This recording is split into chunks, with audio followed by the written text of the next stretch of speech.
في رحلتنا مع التشافي تعلمنا أن الجسد يسجل كل مخاوفنا، وعندما تعيش في قلق مستمر من المستقبل فإن جهازك العصبي يحبس نفسه في حالة ندرة. هذا الضيق الذي تشعر به في صدرك كلما فكرت في غد هو نفسه العائق الذي يمنع تدفق الفرص والوفرة إلى حياتك. هل فكرت يوماً أن ضيق الرزق قد لا يكون مجرد أزمة مالية أو ظروف خارجية قاهرة، بل هو في الحقيقة انعكاس لانقباض داخلي يعيشه جسدك؟ أنت لا تحتاج فقط إلى عمل أكثر، بل تحتاج إلى تشاف أعمق. اليوم في جوهر الكتب الصوتية سنغوص في أعماق كتاب ليس مالك لتوشا سيلفر. سنكتشف كيف نفكك شفرات الخوف المخزنة في جهازنا العصبي، وكيف ننتقل من صدمة الندرة إلى اتساع اليقين. إذا كنت تشعر أن الأبواب مغلقة رغم سعيك المستمر، فهذه الرحلة مصممة لك، لنكتشف معا كيف نفتح مسارات الرزق من الداخل أولا. الفصل الأول: سجن الكورتيزول عندما يغلق الخوف أبواب السماء. لقد اعتدنا أن ننظر إلى الرزق كأرقام في الحساب البنكي، أو صفقات تجارية، أو مجرد عمل شاق من الصباح إلى المساء.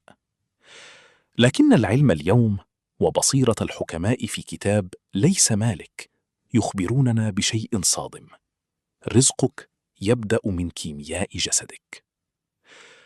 تخيل معي هذا المشهد: أنت تعاني من ضيق مالي، وفي كل ليلة قبل النوم تداهمك الأفكار: كيف سأدفع الفواتير؟ ماذا لو فقدت عملي؟ لماذا الآخرون ينجحون وأنا عالق؟ في هذه اللحظة دماغك لا يرى أفكاراً، بل يرى تهديداً وجودياً. بالنسبة لجهازك العصبي لا يوجد فرق بين تفكيرك في قلة المال وبين هجوم نمر مفترس عليك في الغابة. في كلتا الحالتين يطلق الدماغ صافرة الإنذار، ويبدأ بضخ كميات هائلة من الكورتيزول والأدرينالين في دمك. هنا تحدث المأساة التي نسميها سجن الكورتيزول. عندما يفيض جسدك بهرمونات التوتر، فإنه يدخل في حالة النجاة survival mode، وفي هذه الحالة يقوم الجسم تلقائياً بإغلاق مراكز الإبداع، التفكير الاستراتيجي والحدس في دماغك. لماذا؟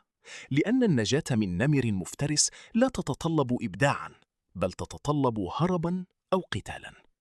وهكذا وأنت في قمة حاجتك لفكرة عبقرية أو قرار مالي حكيم أو عين ترى الفرص المتاحة حولك، يكون جهازك العصبي قد أعمى بصيرتك فعلياً. أنت تحاول فتح أبواب الرزق بعقل منقبض، والكون لا يستجيب للانقباض، بل يستجيب للاتساع. صدمة الندرة ليست مجرد فكرة سلبية، إنها تشنج عصبي مزمن. هل لاحظت يوماً أنك عندما تكون في أمس الحاجة للمال يبدو وكأنه يهرب منك؟ وعندما تنسى الأمر قليلاً وتسترخي تأتيك مكالمة أو فرصة من حيث لا تحتسب؟ هذا ليس صدفة. في حالة الاسترخاء عاد جهازك العصبي لحالته الطبيعية، انخفض الكورتيزول وانفتحت مسارات الاستقبال في عقلك. لقد خرجت من سجن النجاة إلى فضاء الوفرة. كتابنا اليوم يضع يده على الجرح ويقول لك إن محاولتك للتحكم في كل قرش وخوفك المرضي من النقص هو طاقة طاردة. أنت تحاول إمساك الماء بقبضة يد مشدودة، وكلما شددت قبضتك ضاع الماء من بين أصابعك. ضيق الرزق الذي تعاني منه قد يكون ببساطة هو ضيق في أنفاسك، تشنج في عضلاتك، وانسداد في شاكرات الاستقبال لديك بسبب خوف مزمن توارثته عبر الأجيال. نحن نحمل في حمضنا النووي مخاوف أجدادنا من المجاعات والحروب، ونمارسها اليوم في مكاتبنا وأمام شاشات هواتفنا. لكن هل هناك مخرج؟ هل يمكننا فعلاً إعادة برمجة هذا الجهاز المعقد ليتوقف عن رؤية المال كتهديد، ويبدأ في رؤيته كطاقة تدفق طبيعية مثل الهواء الذي نتنفسه؟ إذا كان الفصل الأول قد كشف لنا كيف يسجننا الخوف في كيمياء الفقر، فإن الفصل القادم سيقلب كل موازينك. سأكشف لك عن كلمة السر التي استخدمتها توشا سيلفر لفتح أبواب كانت مغلقة لسنوات. سننتقل من التفسير العلمي إلى التطبيق الإعجازي. سأعلمك كيف تمارس فن الاستسلام النشط، وكيف تخرج نفسك من معادلة السعي المرهق لتصبح أنت المغناطيس الذي يجذب الأرزاق. في الفصل الثاني سنحطم القاعدة التي تقول اعمل بجد لتكسب، لنستبدلها بقاعدة أعمق وأكثر تشافياً. هل أنت مستعد لتجربة تمرين التفويض الإلهي؟ انتظرني، فما ستسمعه في الدقائق القادمة قد يكون هو القطعة الناقصة في لغز حياتك المالية. الفصل الثاني: فن التفويض. كيف تسلم حقيبة القلق للخالق؟ إذا كان الخوف يغلق أبوابنا، فما هو المفتاح الذي يفتحها؟ هل هو مزيد من العمل؟ هل هو التخطيط الصارم لكل درهم؟ توشا سيلفر في كتابها ليس مالك تصدمنا بحقيقة مغايرة تماما. تقول: المشكلة ليست في أنك لا تملك المال، المشكلة هي أنك تعتقد أن المال ملكك أنت، وأن مسؤوليته تقع بالكامل على عاتقك وحدك. تخيل أنك تحمل حقيبة ثقيلة جداً مليئة بالحجارة، وتحاول الركض بها لمسافات طويلة.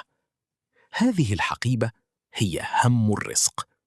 أنت تعتقد أنك إذا تركتها ستضيع، لكن الحقيقة أن ثقلها هو ما يمنعك من الوصول. هنا يأتي مفهوم التفويض الإلهي. التفويض ليس كسلاً وليس تواكلاً، بل هو أعلى درجات الذكاء العاطفي والجهاز العصبي الهادئ. عندما تقول: يا رب، أنا أفوضك في أمري المالي، أنا سأفعل ما بوسعي، لكن النتائج والتدفق والوفرة هي مسؤوليتك أنت، فإن شيئاً إعجازياً يحدث داخل جسدك. في اللحظة التي تسلم فيها هذه الحقيبة، يبدأ جهازك العصبي بالانتقال من حالة القتال والهروب إلى حالة الراحة والهضم rest and digest. وفجأة تبدأ تلك الأنفاس المحبوسة التي تحدثنا عنها في التحرك بحرية. الرئتان تتسعان، العضلات تسترخي، والدماغ يبدأ أخيراً في رؤية الحلول التي كانت موجودة طوال الوقت، لكنك كنت أعمى عنها بسبب غبار التوتر. توشا سيلفر تحكي قصصاً عن أشخاص كانوا على حافة الإفلاس، وبدلاً من الغرق في نوبات الهلع قرروا ممارسة التسليم المطلق. توقفوا عن مطاردة الزبائن، وتوقفوا عن عد السنتيمات بخوف، وبدأوا يركزون على أن يكونوا في حالة حب ووفرة. والنتيجة: الفرص بدأت تطرق أبوابهم من حيث لم يحتسبوا. لماذا؟ لأنهم غيروا تردداتهم. الرزق يا صديقي يشبه محطة الراديو. إذا كنت تضبط جهازك على تردد الخوف والاحتياج، فلن تسمع إلا أخبار الفقر والديون. لكن عندما تفوض أمرك، أنت تضبط جهازك العصبي على تردد اليقين والوفرة. أنت الآن في حالة تسمح للكون بأن يغمرك بعطائه. لقد حان الوقت لتدرك أنك لست المصدر للمال، أنت مجرد قناة يمر من خلالها الرزق. وبقدر ما تكون هذه القناة نظيفة واسعة وغير متشنجة، بقدر ما يكون التدفق عظيما. لقد فهمنا الآن كيمياء الخوف، وتعلمنا كيف نفوض حقيبة القلق للخالق. لكن ماذا لو أخبرتك أن جسدك لا يزال يتذكر صدمات الفقر القديمة، حتى لو حاولت إقناع عقلك بالعكس؟ في الفصل القادم سننتقل لأعمق نقطة في رحلتنا اليوم. سنكتشف سر الأنفاس المحبوسة، وسنقوم معا بأول تمرين عملي لتفكيك تشنج الندرة من خلاياك. استعد، لأن جسدك على وشك أن يتنفس الصعداء لأول مرة منذ زمن طويل. الفصل الثالث: فك التشنج المالي. تمرين التحرر الجسدي. في ثنايا هذا العرض تكررت جملة: الجسد يحبس أنفاسه في حالة الندرة. هل تساءلت ماذا تعني حقاً؟ راقب نفسك الآن، في هذه اللحظة وأنت تستمع لي. أين تضع توترك المالي؟ هل تلاحظ كيف تنقبض عضلات بطنك كلما فكرت في غد؟ هل تشعر بثقل في أكتافك وكأنك تحمل ديون العالم فوقها؟ هل تضغط على أسنانك وفكك دون وعي؟ هذا يا صديقي ليس مجرد تعب، إنه تشنج الاستقبال. عندما تنقبض عضلاتك فأنت تغلق البوابات الحيوية التي يتدفق من خلالها الرزق والفرص والإلهام. أنت تحاول جذب الوفرة وأنت في حالة انغلاق مادي كامل. توشا سيلفر، ومعها أحدث أبحاث التشافي بجهازنا العصبي، يخبروننا أن الخطوة الأولى لفتح أبواب السماء هي فتح مسارات الجسد. لا يمكنك أن تستقبل رزقاً واسعاً بصدر ضيق. إليك تمرين التشافي الأول، تمرين الأمان والاتساع. أريدك الآن وأينما كنت أن تضع يدك على قلبك واليد الأخرى على بطنك. خذ شهيقاً عميقاً جداً من أنفك، وتخيل أنك تسحب كل ضيق شعرت به، كل خوف من نقص، كل قلق من فواتير. احبس هذا النفس لثانيتين فقط، ثم أخرجه من فمك بزفير طويل ومرتخٍ. ومع خروج الهواء أريد منك أن ترخي أكتافك تماماً، وتفتح قبضة يدك، وتتخيل أن كل انقباض في جسدك يذوب الآن. كرر في سرك: جسدي آمن، صدري واسع، أنا الآن في حالة استقبال. عندما تكرر هذا التمرين، أنت تقوم بعملية إعادة ضبط لجهازك العصبي. أنت تخرج من سجن النجاة وتدخل في فضاء الوفرة. تذكر دائما، الرزق يبحث عن المساحات المفتوحة، فكلما كنت مرتخيا ومستسلما لله بيقين، كلما وجد الرزق طريقه إليك بسهولة مذهلة، تماما كما يجد الماء طريقه في الوديان المنبسطة. ولكن هل يكفي أن نحرر الجسد بينما لا تزال الذاكرة القديمة تطاردنا؟ هل لاحظت أنك مهما حاولت هناك أصواتاً من الماضي تهمس في أذنك بأن المال صعب أو أن الفقر قدرك؟ في الفصل القادم سنقوم بعملية تطهير للذاكرة المالية. سأكشف لك كيف أن جملة واحدة سمعتها في طفولتك قد تكون هي السد الذي يمنع عنك الملايين. وسنتعلم معا تمرين الكتابة التحريرية لنحرق هذه القيود إلى الأبد. لا تذهب بعيدا، فنحن الآن نضع يدنا على مفاتيح البرمجة العميقة. عندما تكرر هذا التمرين، أنت تقوم بعملية إعادة ضبط لجهازك العصبي. أنت تخرج من سجن النجاة وتدخل في فضاء الوفرة. تذكر دائما، الرزق يبحث عن المساحات المفتوحة، فكلما كنت مرتخيا ومستسلما لله بيقين، كلما وجد الرزق طريقه إليك بسهولة مذهلة، تماما كما يجد الماء طريقه في الوديان المنبسطة. ولكن هل يكفي أن نحرر الجسد بينما لا تزال الذاكرة القديمة تطاردنا؟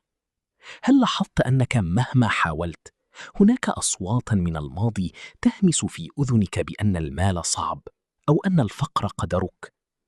في الفصل القادم سنقوم بعملية تطهير للذاكرة المامية. سأكشف لك كيف أن جملة واحدة سمعتها في طفولتك قد تكون هي السد الذي يمنع عنك الملايين. وسنتعلم معا تمرين الكتابة التحررية لنحرق هذه القيود إلى الأبد. لا تذهب بعيدا، فنحن الآن نضع يدنا على مفاتيح البرمجة العميقة. الفصل الرابع: تطهير ذاكرة النقص. كيف تحطم قيود الماضي؟ هل تساءلت يوماً لماذا يبدو الرزق سهلاً ومنساباً للبعض، بينما يشعر الآخرون وكأنهم يسحبون جبلاً خلفهم؟ السر ليس في الذكاء أو المجهود فقط، بل في الذاكرة المالية المخزنة في أعمق نقطة من عقلك الباطن. نحن لا نولد بخوف من الفقر، نحن نتعلمه. نحن نرث مخاوف أجدادنا، وقصص العوز في عائلاتنا، وجمل العجز التي تكررت على مسامعنا في الطفولة حتى أصبحت كأنها قدر محتوم. كلمات مثل المال وسخ الدنيا، الغنى مفسدة، أو نحن لسنا مثل هؤلاء المحظوظين. هذه ليست مجرد جمل عابرة، إنها أغلال غير مرئية تعمل في خلفية حياتك 24 ساعة في اليوم، تمنعك من التقدم حتى وأنت تبذل قصارى جهدك. تخيل أن عقلك الباطن هو المحرك الذي يقود حياتك، وإذا كان هذا المحرك مبرمجاً على تجنب الغنى خوفاً من المشاكل أو فقدان الهوية، فإنه سيعطل كل فرصة ذهبية تأتيك دون أن تدري. أنت قد تسعى للثراء بوعيك، لكن ذاكرتك القديمة تفرمل حركتك لأنها تربط المال بالألم. وهنا يأتي السؤال: كيف نفك ارتباطنا بهذه الذاكرة المسمومة؟ كيف نعلم جهازنا العصبي أن تلك القصص القديمة لم تعد تخصنا؟ للإجابة على هذا سننتقل الآن من الوعي إلى الفعل. سنقوم بعملية تطهير شاملة لماضيك المالي من خلال تمرين عملي يسمى تمرين التشافي الثاني، الكتابة التحررية. أريدك الآن أن تأخذ ورقة وقلم، أو حتى افتح ملاحظات هاتفك. اسأل نفسك بصدق: ما هي أسوأ جملة سمعتها عن المال في صغرك من والديك أو محيطك؟ مثلاً: المال يغير النفوس، أو نحن قدرنا أن نعيش بصعوبة. اكتب هذه الجملة بوضوح أمام عينيك، انظر إليها ملياً، ثم قل بصوت مسموع وموقن: هذه كانت مخاوفهم هم، وهذه قصتهم هم. أما أنا فأنا روح حرة، وهذا القيد لا يمثل حقيقتي بعد اليوم. قم بتمزيق الورقة ببطء، أو امسح الملاحظة، واستشعر ثقلاً يزول عن صدرك، واستبدلها فوراً بميثاق الوفرة الجديد: أنا أمة أو عبد ملك الملوك، وخزائنه لا تنفد، ورزقي واسع مبارك ومنساب كالنهر. بهذه الحركة البسيطة أنت لا تمزق مجرد ورقة، أنت تمزق عقداً قديماً من الفقر وقعت عليه بالنيابة عن أسلافك. أنت تعلن لكونك وجهازك العصبي أن خزانك أصبح الآن نظيفاً، واسعاً، وجاهزاً لاستقبال ما يليق بك. بعد أن حررنا الجسد في الفصل الثالث وطهرنا الذاكرة في الفصل الرابع، حان الوقت لنتعلم كيف نتصرف كالأثرياء طاقياً. هل تعلم أن طريقتك في فتح محفظتك أو شعورك وأنت تدفع أصغر فاتورة قد يكون هو المغناطيس الذي يجذب المال أو الريح التي تطرده؟ في الفصل القادم سنتعلم إتيكيت الاستقبال. سأكشف لك تمرين المحفظة الملكية وسر الامتنان المسبق الذي يجعل المال يبحث عنك بدلاً من أن تطارده أنت. الفصل الخامس: إتيكيت الاستقبال. كيف تجعل المال يحب صحبتك؟ لقد قطعنا شوطاً كبيراً في رحلتنا اليوم. فككنا تشنج الجسد في الفصل الثالث، وطهرنا ذاكرة الماضي في الفصل الرابع. ولكن هل يكفي أن ننظف الداخل بينما لا تزال أفعالنا الخارجية تعكس الخوف؟ الآن نصل لمرحلة بناء العلاقة. توشا سيلفر تخبرنا أن المال هو طاقة تدفق، وهذه الطاقة تنجذب لمن يقدرها ويحترمها، وتنفر ممن يضيق عليها بخوفه. فإذا كنت تتعامل مع محفظتك بفوضى أو تدفع فواتيرك بقلب يرتجف، فأنت ترسل رسالة طرد غير واعية للوفرة. التشافي الحقيقي يتطلب أن يتناغم فعلك مع وعيك الجديد. فكما حررنا الجهاز العصبي من الداخل، علينا أن نهيئ له بيئة استقبال من الخارج. فالمكان الذي يسوده الترتيب والهدوء هو المكان الذي يزدهر فيه الرزق. تمرين التشافي الثالث: المحفظة الملكية وماركة الإنفاق. هذا التمرين هو الجسر الذي يربط بين وعيك الباطن وسلوكك اليومي. أولاً، تطهير المحفظة. أريدك اليوم أن تفتح محفظتك. تخلص من كل الأوراق القديمة والوصولات الممزقة وأي شيء يوحي بالكركبة. اجعل محفظتك مكاناً يليق بنعمة الخالق. رتب نقودك بعناية واجعلها مواجهة لك بانتظام. هذا الفعل البسيط يرسل إشارة لعقلك بأنك شخص منظم ومستعد لإدارة الثروة. ثانياً، برمجة العطاء. في المرة القادمة التي تدفع فيها ثمن شيء ما، لا تدفعه بقلب منقبض كأنك تفتقد شيئاً. ضعه في يد البائع وأنت تقول في سرك بيقين: أنا عبد لملك الملوك، أخرج من واسع فضله، وهو المستخلف لي في أرضه. استشعر أنك قناة يمر من خلالها الرزق للآخرين، وأن المصدر الذي أعطاك سيمدك دائما من حيث لا تحتسب. عندما تتعامل مع مالك بهذا التقدير، أنت تخرج من سجن الندرة وتدخل في فضاء الوكالة. أنت الآن لا تخاف على المال، لأنك تعلم يقيناً من هو الرزاق. والآن وصلنا إلى المحطة الأخيرة والأكثر عمقاً. كيف تحافظ على هذه الحالة من التشافي المالي حتى في أصعب الظروف؟ كيف تصل لمرحلة الاستغناء بالله التي تجعل الكون كله يسخر لك أرزاقه؟ في الفصل السادس والختامي سنكشف سر الترددات العليا وتمرين عيش النتيجة. سأعلمك كيف تنام وأنت في قمة الغنى الروحي، لتستيقظ على واقع يدهشك. المسك دائما في الختام، فلا تغادر. الفصل السادس: عيش النتيجة، سر الترددات العليا والاستغناء. وصلنا الآن إلى قمة رحلتنا. بعد أن حررنا الجسد وطهرنا الذاكرة وهذبنا سلوك الاستقبال، يبقى السؤال الأهم: كيف نحافظ على هذا التشافي وسط ضجيج الحياة؟ السر يكمن في قاعدة روحية تقول: الكون لا يعطيك ما تريد، بل يعطيك ما أنت عليه. إذا كنت تشعر بالاحتياج، ستجذب مواقف تزيدك احتياجاً. أما إذا استطعت أن تعيش شعور الاكتفاء والسكينة الآن، فإن الواقع المادي ليس لديه خيار سوى أن يتجسد ليعكس هذا الشعور. التشافي المالي الحقيقي هو أن تصل لمرحلة الاستغناء بالله، أن تدرك أن قيمتك، أمانك وهدوءك لا يستمدون من رصيدك البنكي، بل من اتصالك بالمصدر الذي خلق المال وخلقك. عندما تهدأ نفسك، يهدأ صراعك مع الرزق، ويبدأ هو في البحث عنك. تمرين التشافي الرابع والأخير: تأمل الوفرة قبل النوم. هذا التمرين هو ما سيغلق ملف الندرة في عقلك الباطن نهائياً.